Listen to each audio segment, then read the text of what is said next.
Bismillahirrahmanirrahim. Assalamualaikum warahmatullahi wabarakatuh. Berjumpa kembali teman-teman di channel kita yang Mas Tio KDR. Kita teman di kesempatan kali kita akan berbagi informasi kembali ya, masih di seputar dunia pendidikan. Khusus untuk kesempatan kali ini kita akan berbagi informasi kembali terkait dengan update untuk P3K Guru di tahun 2023 ini. Kita di kesempatan kali ini kita akan membahas terkait dengan mekanisme seleksi ya P3K Guru tahun 2023. Nah, tentunya bagaimana teman-teman yang nasibnya guru lulus PG ya untuk tahun 2021, yang mana mungkin dia di tahun 2022, 2023 dia belum mendapatkan penempatan. Apakah nanti mereka akan tetap aman di tahun 2023 ini? Apakah mungkin nanti dia akan dites lagi ya? Atau bagaimana, apakah dia akan dapat kesempatan untuk mendapatkan formasinya di tahun ini? Dan juga kita akan masih membahas bagaimana sih untuk prioritasnya tentang guru honorer ya, atau tenaga honorer dalam seleksi P3K Guru di tahun 2023 ini. Untuk itu, teman-teman silahkan simak video ini sampai dengan selesai dan semoga informasi ini bermanfaat. Tapi seperti biasa kita ingatkan kembali, mungkin bagi kalian yang baru bergabung di channel ini atau mungkin baru melihat channel ini, jangan lupa klik tombol like dan subscribe. Silahkan bunyikan lonceng notifikasinya biar Anda selalu mendapatkan informasi-informasi terbaru dari kita. Bagi kalian yang baru yang suka membaca berita atau mendapatkan informasi terbaru ya, kalian bisa kunjungi saja di laman resmi kita mastiukadea.com. Di sini kita akan berbagi informasi khususnya di seputar dunia pendidikan. Oke, langsung saja teman-teman, kita akan mulai terkait dengan bagaimana sih untuk mekanismenya seleksi P3K Guru tahun 2023. Nah, tentunya kita akan membahas untuk guru yang lulus PG ya. Apakah nanti di tahun 2023 ini masih aman apa tidak? Yang pertama, kita mulai dulu dari sini teman-teman ya, bahwa untuk kebutuhan ASN atau aparatur sipil negara untuk tahun 2023 ini secara nasional ini ada gambarannya ya, mulai dari pusat dan juga mulai dari daerah. Nah, ini misalkan kita fokus di sini di P3K Guru. Untuk yang daerah teman-teman ya, di sini kebutuhannya adalah 580.202 ya, ini untuk kebutuhan di P3K gurunya. Nah, terus bagaimana untuk penetapannya? Apakah P3K Guru untuk tahun 2023 ini apakah ditetapkan sebesar ini? Nah, kemarin teman-teman kalau kita lihat di dalam penetapan ya dari Menpan RB, di sini ada terkait dengan penetapan formasi untuk ASN tahun 2023. Kalau kita lihat teman-teman nanti untuk CPNS ya, ini di pusat ya, jadi di daerah itu tidak ada CPNS ya. Kalau kita lihat semuanya menggunakan P3K.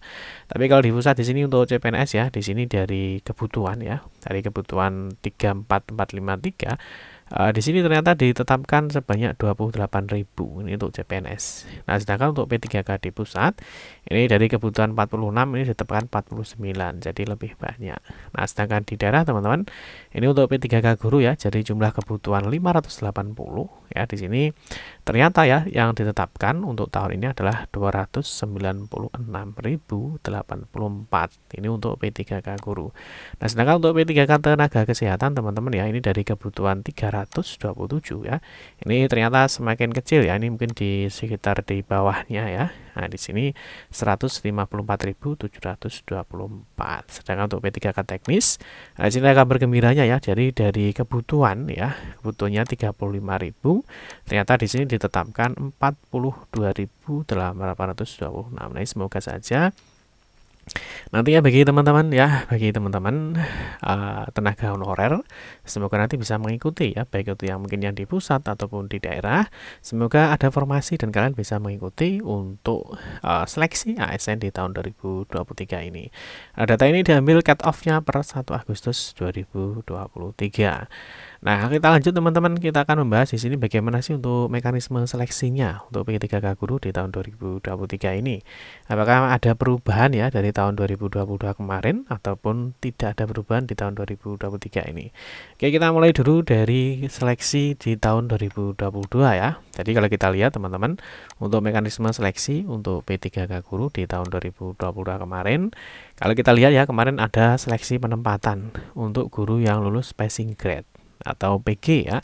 Nah, tentunya untuk penempatan individu yang telah lulus nilai ambang batas pada seleksi tahun 2021 ini di tempat tugasnya masing-masing atau di satuan pendidikan yang membutuhkan. Jadi mungkin kalau teman-teman ingat ya, ada teman kalian mungkin yang semula ditempatkan di A ya, bisa kembali lagi ke induk. Nah, ini tergantung kalau masih membutuhkan. Tentunya masih ada formasi. Nah, ini kemarin untuk lulus passing grade teman-teman di tahun untuk urutan seleksinya ya. Nah, tentunya yang lulus passing grade ada tenaga honorer kategori 2, guru non ASN sekolah negeri, lulusan PPG dan guru swasta. Ini adalah untuk prioritasnya ya. Nah, terus berikutnya kalau masih ada formasi, nah di sini akan dibuka lagi untuk seleksi tahap 2 atau namanya seleksi kesesuaian verifikasi. Nah, seleksi ini dilakukan dengan mempertimbangkan dimensi kompetensi profesional, pedagogik, sosial dan juga kepribadian. Nah, di sini pesertanya teman-teman ini ada tenaga honorer kategori 2, guru honorer negeri ya, yang sudah kurang lebih 3 tahun terdaftar pada Dapodik. Nah, ini kalau masih ada formasi lagi, baru dibuka di seleksi 3. Nah, ini seleksi 3 ini untuk peserta yang ini juga menggunakan tes CAT ya. Di sini pesertanya adalah guru honorer yang kurang dari 3 tahun untuk lulusan PPG dan juga untuk guru honorer swasta. Nah, lalu bagaimana untuk seleksi mekanisme di tahun 2023 ini? Apakah masih sama untuk di tahun 2022 ini ya? Apakah ada perbedaan apa tidak? Nah, mari kita lihat. Yang pertama untuk mekanismenya diseleksi untuk tahun 2023 ini teman-teman ya. Nah, kalau kita lihat teman-teman, nah di sini ya. Nah, ini untuk mekanisme seleksi P3K Guru tahun 2023 masih tetap ya di sini. Jadi artinya untuk yang teman-teman guru PG ya di tahun 2021 kemarin di sini masih menjadi prioritas ya, masih menjadi prioritas. Jadi guru yang telah memenuhi nilai ambang batas pada seleksi tahun 2021 ini nanti masih menjadi prioritas penempatan untuk di tahun 2023 ini. Nah, nanti kalau masih tersedia formasi ya, jika masih ada formasi baru dibuka di kedua ini. Nah, di kedua ini sudah menggunakan seleksi CAT ya. Jadi menggunakan seleksi CAT di sini. Nah, tentunya tenaga honorer kategori 2 ini terdaftar dalam pangkalan data atau database di Badan Kepegawaian Negara dan belum menjadi ASN. Ini untuk prioritasnya ya. Nah, terus di sini kalau masih ada formasi lagi ya, jadi yang di prioritas dulu atau urutan prioritasnya ya. Nah, ini tenaga honorer kategori 2. Kalau masih ada formasi lagi, maka di sini ada honorer di sekolah negeri yang terdaftar di Dapodik ya, yang sudah bekerja kurang lebih 3 tahun. Ini sebelum Juni 2020. Ya, jadi ini nanti yang mana kalau masih ada formasi lagi ya baru dibuka untuk teman-teman lulusan PPG ya. Nah, ini terdaftar pada database untuk PPG di Kemendikbudristek ya, tentunya nanti tetap mendapatkan afirmasi. Ya, kalau masih ada lagi, baru ini dibuka lagi untuk non ASN. Non ASN ini untuk sekolah honorer di sekolah negeri yang terdaftar di Dapodik kurang dari 3 tahun ataupun untuk teman-teman honorer swasta yang terdaftar di Dapodik. Nah, tentunya di sini langkahnya sangat panjang teman-teman ya. Kalau kita lihat di sini prioritas urutannya ya. Jadi tentunya ada seleksinya. Jadi di sini nanti selain seleksi menggunakan CAT, di sini nanti juga ada wawancara. Wawancara ini paling banyak 3 kali ya, jumlah kebutuhan jabatan dalam satu instansi berdasarkan nilai ranking tertinggi dan ketersediaan kebutuhan di sekolah. Ya, di sini kalau kita lihat teman-teman tidak jauh berbeda ya dengan di tahun 2022 kemarin.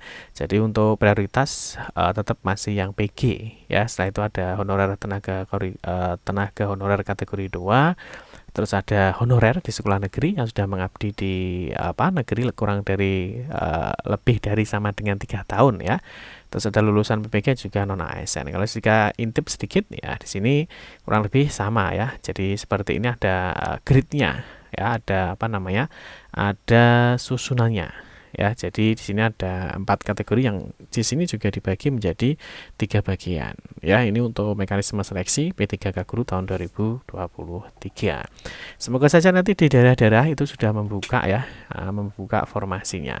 Di sini tentunya untuk penempatan masih sama ya. Jadi untuk prioritas penempatan dilakukan berdasarkan urutan kategorinya ya.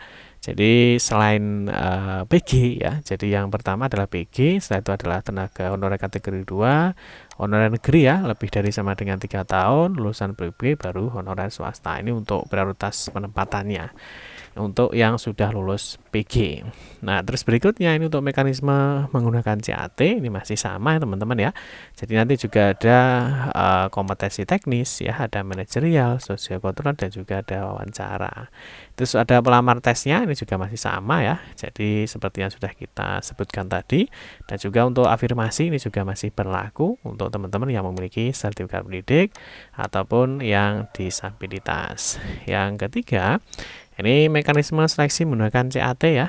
Jadi ada tenaga honorer kategori 2, ada honorer negeri yang sudah lebih dari sama dengan 3 tahun.